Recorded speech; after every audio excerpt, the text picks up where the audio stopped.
How's everybody doing? My name's Mike, and we got my dog Roots hanging out on place, and to my left we got Miss Mia hanging out with us today. So she just came to training about 2 days ago, and she's about a year old. She's a cockapoo, cocker spaniel, poodle mix, I believe.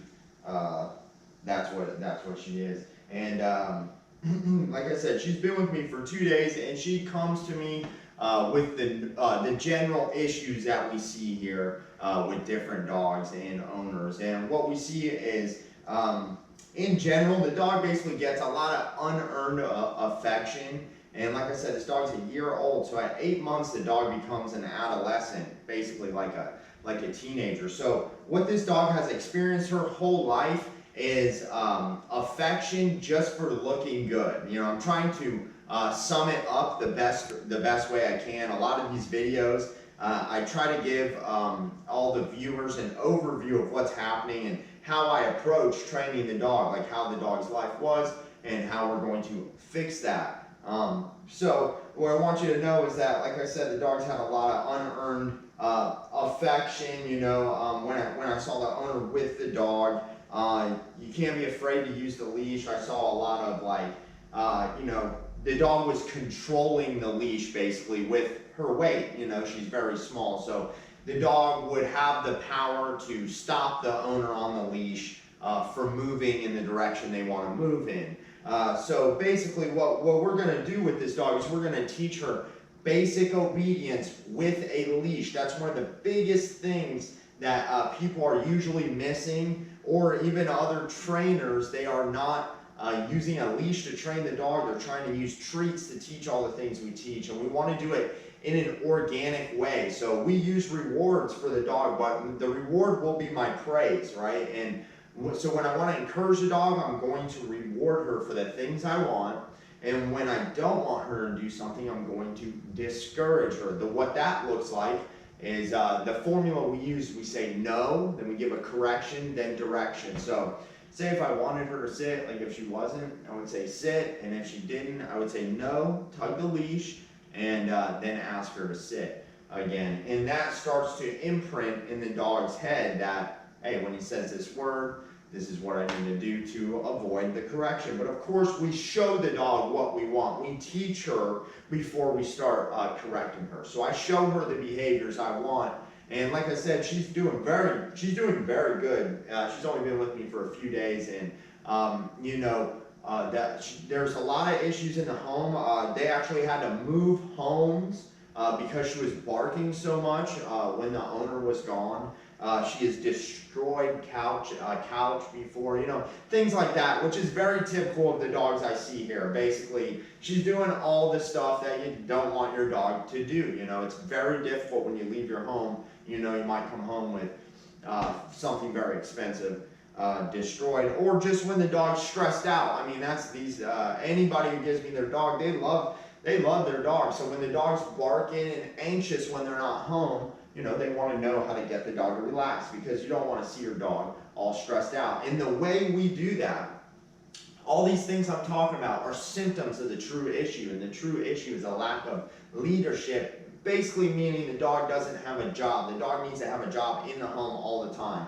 We cannot let the dog just wander around our home. If we do that, the dog will start doing all the things that dogs come here for. Okay, so if you see my dog right now, while I'm working with this young lady here, he is on place, and that is his job. If he takes one paw and steps it onto the ground, I will be correcting him for that, and this is how he learns. But also, when he does what he's supposed to do, I can give him an attaboy. Good boy, Roots, good place, buddy. Good job. He's so well trained, this is just what he does. This is just imprinted behavior. And we want her to start mirroring this, because if we indeed get the dog to behave properly around us when we're home and keep the dog calm and a stable mind, then she will not destroy things. When the owner's gone, she will not bark and go crazy when the owner's gone. So it's all about their mindset. So I'm going to go ahead and start working with her. I want to give everybody an overview of kind of what's going on and how we try to approach this, training the dog. So the way I start with the dog the first day when I get them onto my property, the first thing I do is what we call introduction to leash pressure. So I just have her follow me. Come here, girl. I just have her follow me. Good girl. I just want her to keep this leash. You see the leash, how it's loose? That's all I want her to do. Good girl. I just don't want her to walk the other way as me. I want her to follow me. Good girl. So we keep it really simple for the dog at first. Atta girl, good girl. You see, instead of using a treat, I'm using my praise. And this is the difference between me and other trainers. And this is how I get success, is using my praise. Good girl. Good girl. See, she's being rewarded. And you can see my praise is plenty for her. Atta girl. Good girl. So that's the first thing I do the first day, right? This is how I create some type of communication with the dog. When the dog first comes to me, I basically see such a crazy, anxious mess. No matter what I do, you can do anything. You're not really going to get through to the dog. You know, you need to create some type of game to train the dog to keep that leash loose. So from the start, she learns, okay, this is what he wants. This is what he wants, is a loose leash. And it doesn't take much to impress him. And we just build on top of that. So where she is 2 days later, she's doing very good. Heel. So this is how we teach them heel, is from that little game. Sit. Good girl. Good sit. So I give her a pet for that. Not too much, because she has had so much affection. She wants it all the time, you know. Heel. Good girl. So I reward her for coming with me. Good girl. Atta girl. Sit. Good girl. Heel. Sit. Good girl. Place. Atta girl. Good girl. So what we're doing right now is what we call working the dog. So what I'm doing is just using this small little area here to walk in a circle and do commands with her, right? So we only have a few commands right now, and this is when we start building off of things. You know, right now she's learned heel and sit and place. She's started doing these behaviors, you know. Just because you see her do it there doesn't mean she's going to do it with a bunch of distraction or something like that. So that's why we have to practice. That's why each dog comes here for at least 3 weeks, and we have to practice this throughout that time to really imprint it into her head and get that to be the behavior that she does. Same thing with place. This is an elevated bed, and this is what we use to keep the dog during the day out of trouble. So the dog's either in the crate, on place, or next to me at my side, outside, or working with me in here, or going to the bathroom. When we walk them out to the bathroom, we always have them on a leash, and we take them out and we give them a command. So their day's very full. They do a lot of moving around. And we also couple this with, I'll end up most likely using a bike with her and letting her run alongside that. So the dogs at the end of the day are very fulfilled, and they are not sitting around being lazy all day or anything like that. Okay, heel. Good girl. Heel. Now this dog, what I noticed right away, sit. Good girl. Good sit. What I noticed right away, no. So see how she broke it? No, correction, sit. What I noticed right away with this dog is that she backs up. If you have a dog that moves forward, it's like at things, say if someone knocks at the door and somebody comes in your house and they're barking, moving forward at the person, they're a more confident dog. That's a type of behavior my dog would do. If someone came to the door with her, she would bark and move backwards. This means there's some fear there. Also, we know there's anxiety with the dog, and that usually tells me there can be fear there. Anxiety and fear for me are usually linked. It's not a surprise for me to have a dog that's anxious and also see fear in them. But what we do with training is we minimize that fear and we make her confident. You know, the first time she saw this bed and got on the bed, she wasn't confident to do that. We had to lead her onto it with the leash, just like you see me do. Heel. Place, like you see me do, just like that. And now she's very confident to just jump up there. You know, these are the things that start to make the dog more normal. We want them to behave like a dog.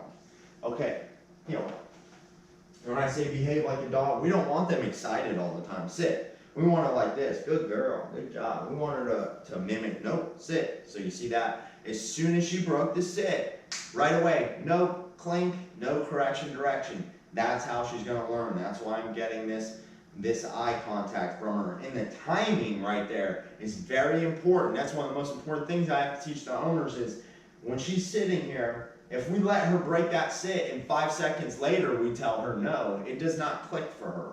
She has to hear it. The moment her butt comes up, I have about 1.5 seconds to tell her what I want before it's really not going to be that effective. You know, she's not really going to learn if I don't do it within a certain amount of time.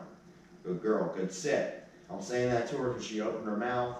She's breathing. That means she's relaxing. She's kind of accepting, you know. This is not easy for the dogs at first. This is not something she's used to. Again, this is only her 3rd day with me. This is not something she's been doing her whole life. For her first year of her life she's been alive, she's been allowed to kind of do whatever she wants.